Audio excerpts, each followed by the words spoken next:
नमस्कार, मेरे हॉन्टेड कहानी परिवार। आज की कहानी मेरे मुर्गी के अंडे में इंसानी अंगुली निकली थी। ये कहानी इंटरनेट पर सामने आई एक डरावनी घटना पर आधारित है। इसे सुनने के बाद आप खुद महसूस करेंगे कि कुछ कहानियां सवाल छोड़ जाती हैं। मैं सुबह उठकर रसोई में गया नाश्ता तैयार करने के लिए। जैसे ही मैंने एक अंडा तले की कढ़ाई में फोड़ा, एक अजीब आवाज सुनाई दी। अंडे के सफेद भाग के साथ एक अनपेक्षित चीज बाहर निकली। मैंने ध्यान से देखा। उसके आकार ने मुझे चौंका दिया। वो एक मुड़ी हुई अंगुली की तरह थी। मैंने अपनी आंखों को जोर से झपकाया। ये क्या है? ये सोचते हुए मैंने अंगुली जैसा आकार हाथ में उठाया। यह एक नाखून था, पूरी तरह से खुरदुरे किनारों के साथ। पापा, मैंने चिल्लाया, इसे देखिए। पिताजी मेज पर कुछ लिख रहे थे। उन्होंने हड़बड़ाते हुए मेरे पास आकर देखा। जैसे ही उन्होंने कढ़ाई में नाखून को देखा, उनके हाथ से कागज गिर गया। उनके चेहरे पर एक अजीब सा डर था। यह क्या बकवास है? उन्होंने कहा। पिताजी ने झट से नाखून को कढ़ाई से निकालकर कूड़ेदान में फेंक दिया। मैं उनकी आंखों में खौफ देख सकता था, जैसे वो खुद को समझा रहे हों कि सब ठीक है। तभी मां रसोई में आई। क्या हुआ?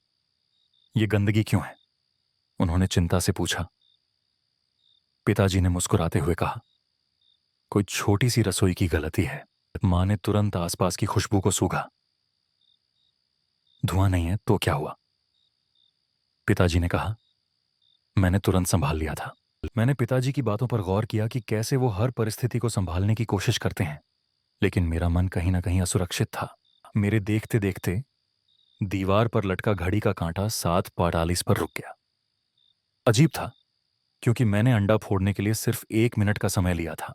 जब मैंने कूड़ेदान में देखा, वहां पर एक रसीद थी जिस पर अंडों की खरीदारी का कोड था, लेकिन वो कोड कहीं भी नहीं मिला।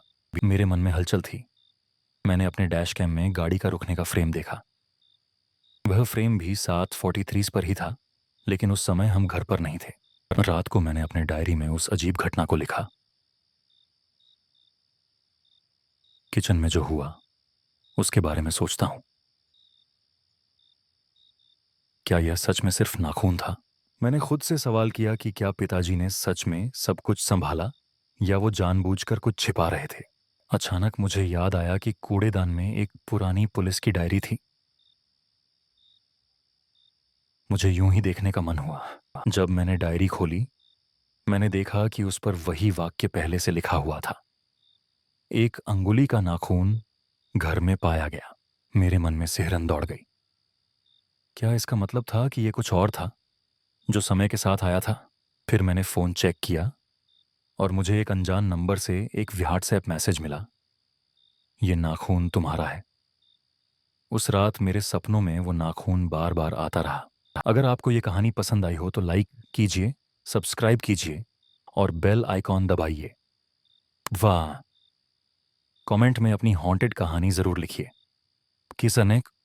अगर आप चाहते हैं आपकी कहानी हम वीडियो में सुनाएं तो मेल करें हॉन्टेड कहानी 26@gmail.com। सब्जेक्ट लिखें हॉन्टेड कहानी सबमिशन। मिलते हैं अगली डरावनी कहानी में।